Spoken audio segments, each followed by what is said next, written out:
right now in studio in the form of Adam Chin Leung. We say good morning to you. Thank you so much for being here. Good morning. Thank you very much for having me. Free self-defense classes for females. What spurred that action?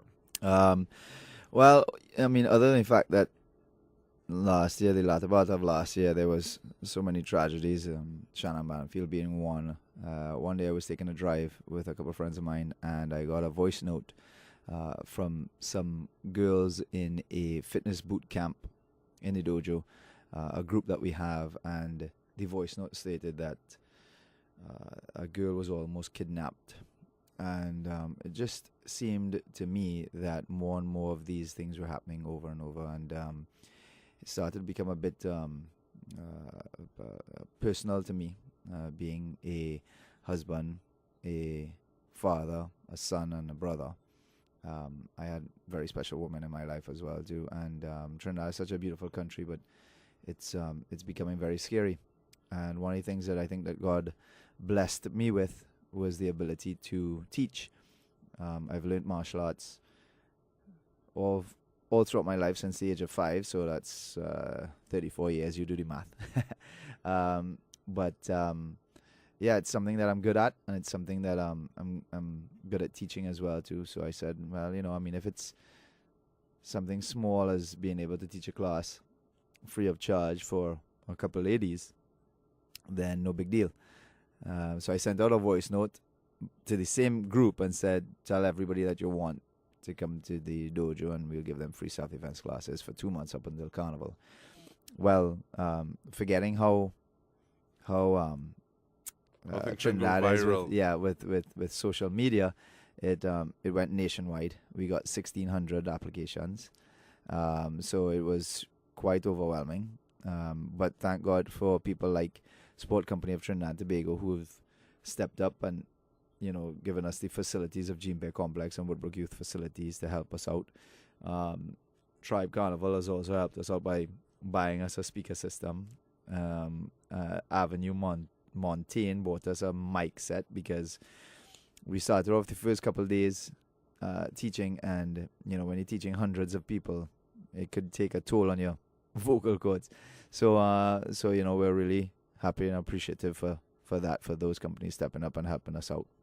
What is the difference between teaching a very small, intimate group and you're able to have hands-on with each individual as they're going through motions so you can correct in the bud, as opposed to the kind of numbers that you're talking about now? Well, the biggest difference, I think, is just being able to reach everybody with details.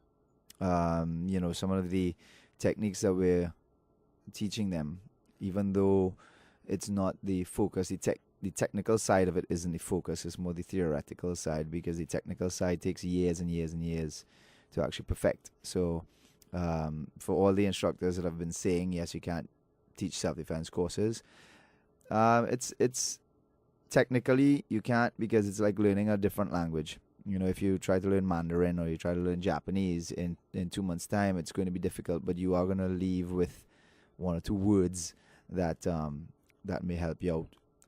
But so it's the same type of thing. It's just a different type of language. It's a body language. And just being able to detail it to so many people, because there's so many questions. They have so many different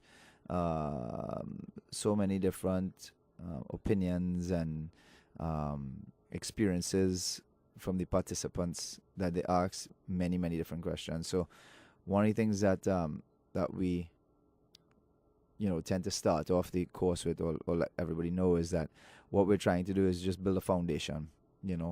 Think of it like if you're doing economics in school, or you have a perfect economy and then variables then start to set in. So what we have done is that we have drawn a graph for a perfect economy if a situation was to happen, and if an attack in a specific way was to happen, and then if the attack varies in whatever way, you have to kind of figure things out on your own with the techniques that we give you. But we can't go over every situation possible the way that people can attack. What is the kind of response that you're getting from people, both in terms of how it is people are taking to the program And then the type, is there a specific body type also? Like you can look at someone and say, yes, they're looking as though they're trying to get into shape for carnival and would like to have this in the toolkit. Well, the response has been fantastic. As I said, we have hundreds of ladies, but we have all different shapes, sizes, ages, ethnicities, colors, and everybody has their own experiences in life. Some of them are, come from very poor backgrounds where they experience abuse quite often. So it's very, very personal to them. But because they experience abuse very often, they tend to be the more serious ones. They tend to be the ones that really train hard. And then you have we have some business executives as well too. Some people who are doing very, very well in life, but they're still coming out to train. So we have all different ends of the spectrum. We have girls from 13 years old all the way up to, I think the eldest one that we have is probably, and I don't want to get this wrong, but it's probably close to 80. I mean, it's really a remarkable group of ladies that we're working with right now. The response from them, I think, not to pat myself on the shoulder, but I think they're really enjoying it, because my teaching style is, even though it's very serious, because it's a serious topic that we're addressing, it can't be too serious, because trainees aren't too serious, so we tend to make it fun for them. Well, how fun can you make it, and how much do you need to switch it up for the person who is 13 versus the person who is 80?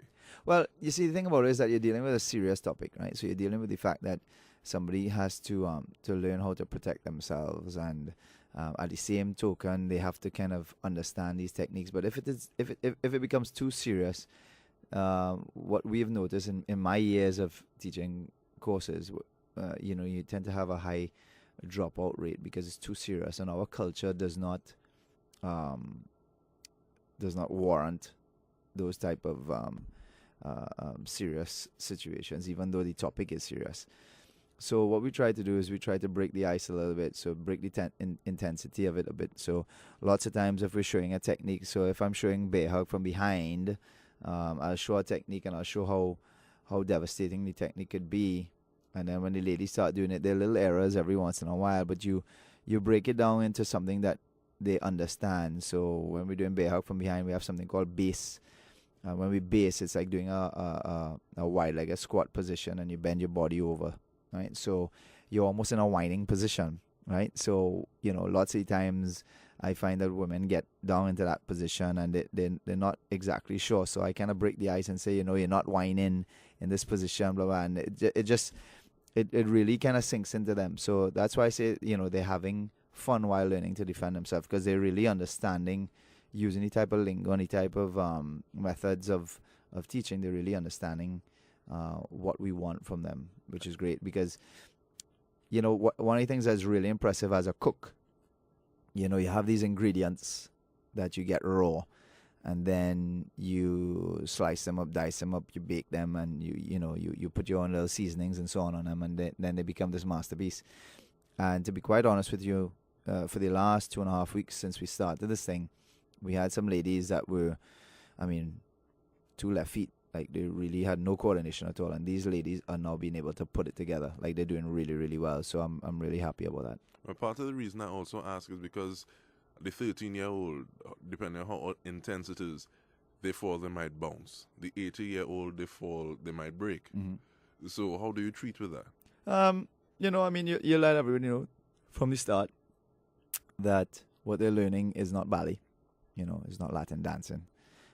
From time to time, they are going to get little nicks and knacks. And if it is that they practice smart, right, and they don't take it too light, meaning, it's not fun and games. So it really is a tricky balance, and trying to be very serious, but at the same time be light. So it is a real tricky balance. But, I think they're getting it. And some of the examples I use might go straight over a 13-year-old's head, but might hit that 80-year-old straight on. You know what I mean? And then, of course, because it's going straight over the 13-year-old head, you have to use examples that they understand. You know what I mean? So it really is a tricky balance, and it also is very challenging because of the numbers. It's not just, if it was a class of 40, 50 people, it's quite easy, because, you can pick them out, you can start to learn people's names and so on, and start to really get to understand their personalities. But with, 200-300 people at a time, it becomes a bit difficult. Now I'm noticing, and I'm getting personal feedbacks from a lot of them, so I am getting to have that kind of personal relationship with a lot of them. But out of that feedback, are people saying that this is something that we want to continue past these 2 months Yes. that you have, and Yes. is something that they're willing to invest in? Yes, for sure. It's done well for us in terms of even though the intent wasn't to get people into the dojo, it's done well for us in that sense, because people have gotten to experience my teaching style, and they seem to like it. And then also I do supplemental videos as well too on YouTube, so that whatever they do in the class they can always go back to, or if they miss a class they can go back and check it out as well too. So they like that. But yeah, it's been doing pretty well for us as well too. We've been getting a lot of good feedback. Are there particular styles or martial styles or martial disciplines that you take movements from, or is it something that is just a distillation of? Yeah, for sure. I mean, I'm versed in quite a bit of styles. I've done Shotokan karate for all my life. I've also done Krav Maga for a while, and Brazilian Jiu-Jitsu under Gracie's and Brandon Quick, and that's a lot of things that I've been using. A lot of things that I've been using are Gracie combatives, which are ground techniques for self-defense, not for sport. Krav Maga is a martial art built around self-defense as well as war combatives. So we've been using a lot of that. So nothing with regards to sport. We've been going all for everything: groin kicks, eyes, throats, that kind of stuff.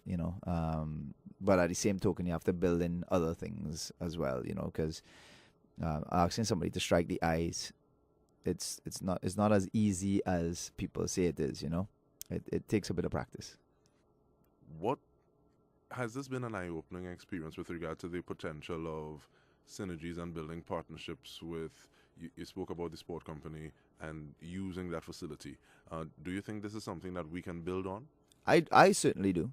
I don't know what the other feelings are with regards to everybody else, but I certainly think that it's something that can be done. I mean, I've had people calling me from all parts of the country, from South to Mayaro to Sangre Grande. Everybody wants me to come across to that side and give the same course, which is something that is certainly possible, but it's not possible without support, because I also have a livelihood as well too.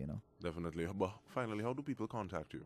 They can check us out on the website, www.torakandojott.com. That's TORAKANDOJOTT.com. Or they can check us out on Facebook, Torakan Dojo.